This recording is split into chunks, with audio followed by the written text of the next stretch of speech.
कोलकाता के RG Kar medical college में trainee doctor से रेप और हत्या का मामला अभी भी थमने का नाम नहीं ले रहा। इस बीच पश्चिम बंगाल की मुख्यमंत्री ममता बनर्जी का बड़ा बयान सामने आया है, जिसने राज्य की राजनीति में तूफान ला दिया है। कल अपने एक बयान में ममता बनर्जी ने कहा कि मैं अपने पद से इस्तीफा देने के लिए तैयार हूँ। पहले सुनिए ममता बनर्जी ने क्या कुछ कहा। আমি মানুষের স্বার্থে এমনকি নিজে পদত্যাগ করতেও রাজি আছি। আমার মুখ্যমন্ত্রীর পদ চাই না, কিন্তু আমি চাই মানুষ বিচার পাক, তিলোত্তমা বিচার पाक और साधारण मानुष चिकित्सा पाक। दरअसल कोलकाता कांड के बाद से हड़ताल पर बैठे डॉक्टरों और ममता बनर्जी ने मीटिंग बुलाई थी, लेकिन मीटिंग गुरुवार को भी नहीं हो सकी।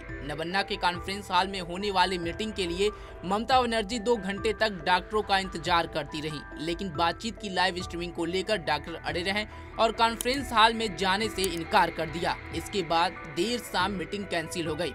उधर बंगाल गवर्नर सीबी बोस ने कहा कि वह सीएम ममता बनर्जी का सामाजिक बहिष्कार करेंगे। दरअसल आंदोलनकारी डॉक्टरों के आने का लगभग 2 घंटे तक इंतजार करने के बाद ममता बनर्जी ने एक प्रेस कॉन्फ्रेंस कर कहा कि वह भी चाहती हैं कि पीड़िता को न्याय मिले और उन्होंने गतिरोध जारी रहने के लिए पश्चिम बंगाल के लोगों से माफी मांगी। पश्चिम बंगाल के मुख्यमंत्री ने कहा कि वह लोगों की खातिर इस्तीफा देने के लिए भी तैयार हैं।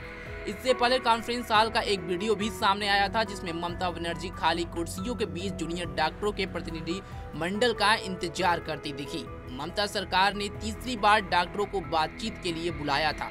सरकार ने मीटिंग में मुख्यमंत्री ममता बनर्जी की उपस्थिति की डॉक्टरों की मांग को स्वीकार कर लिया था, लेकिन मीटिंग की लाइव स्ट्रीमिंग करने की उनकी शर्त को खारिज कर दिया और प्रदर्शन कर रहे 30 डॉक्टरों के प्रतिनिधिमंडल की जगह सिर्फ 15 की अनुमति देने का फैसला किया। हालांकि मुख्य सचिव ने कहा कि गुरुवार को 15 की जगह 32 सदस्यों का प्रतिनिधिमंडल मीटिंग के लिए पहुंचा था, जिन्हें अनुमति भी दे दी गई, लेकिन डॉक्टर लाइव स्ट्रीमिंग को लेकर अड़ गए और कॉन्फ्रेंस हॉल के अंदर नहीं गए। प्रेस कॉन्फ्रेंस में मुख्यमंत्री ने गतिरोध के लिए हाथ जोड़कर बंगाल के लोगों से माफी मांगी और डॉक्टरों से काम पर लौटने का अनुरोध किया। उन्होंने कहा कि हमने डॉक्टरों के साथ बैठक के लिए 2 घंटे तक इंतजार किए। हमने देखा कि उनकी तरफ से कोई प्रतिक्रिया नहीं आई। हमने उनसे बातचीत के लिए खुले दिमाग से आने को कहा था। बातचीत होने पर ही समाधान हो सकता है। इससे पहले एक अन्य अवसर पर मैंने बातचीत में शामिल होने के लिए इंतजार किया था। कोई बात नहीं, मैं उन्हें माफ करती हूँ क्योंकि वे बहुत छोटे हैं। हमारे पास बैठक को रिकॉर्ड करने की पूरी व्यवस्था थी।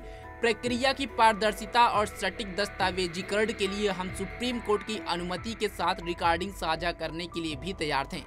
उन्होंने कहा कि मुख्य सचिव और स्वास्थ्य सचिव को निर्देश दूंगी कि जब भी वे तैयार हों डॉक्टरों के साथ मीटिंग करें। मुझे पता है कि अधिकांश डॉक्टर इस मीटिंग में रुचि रखते थे, लेकिन हमें पता चला है कि कुछ मुट्ठी भर के लोग गतिरोध पैदा करना चाहते हैं। फिर भी हम ESMA लागू नहीं करना चाहते। सीएम ने कहा कि जब मामला विचाराधीन हो तो हम इस तरह मामले के बारीक विवरणों पर चर्चा नहीं कर सकते, इसलिए हमारे पास कार्यवाही को रिकॉर्ड करने की सुविधा थी। मैंने तय किया था कि हम मृतक पीड़िता और सीताराम येचुरी की याद में एक प्रस्ताव पारित करेंगे, जो आज हमें छोड़कर चले गए। हम भी न्याय चाहते हैं, लेकिन मामला अब हमारे पास नहीं है बल्कि CBI के पास है। हम लाइव टेलीकास्ट के बारे में भी खुले दिमाग से सोचते हैं, लेकिन मामला विचाराधीन होने के कारण कुछ कानूनी बाध्यताएं हैं। वहीं सीएम ममता ने कहा कि मैं आम लोगों के न्याय के लिए कुर्सी छोड़ने को भी तैयार हूं, लेकिन उन्हें न्याय नहीं चाहिए, उन्हें सिर्फ कुर्सी चाहिए। मुझे सीएम की कुर्सी नहीं चाहिए, बल्कि पीड़िता के लिए न्याय चाहिए। अब देखना होगा कि बंगाल की राजनीति कहाँ जाती है, लेकिन डॉक्टरों का अभी भी धरना प्रदर्शन जारी है और सीएम ममता बनर्जी का ये बयान इस बीच आना बंगाल की राजनीति में एक भूचाल से कम नहीं है। इस खबर पर आपकी क्या राय है, कमेंट बॉक्स में जरूर बताएं। तमाम खबरों के लिए जुड़े रहें हमारे साथ और देखते रहें पंजाब केसरी.com। धन्यवाद।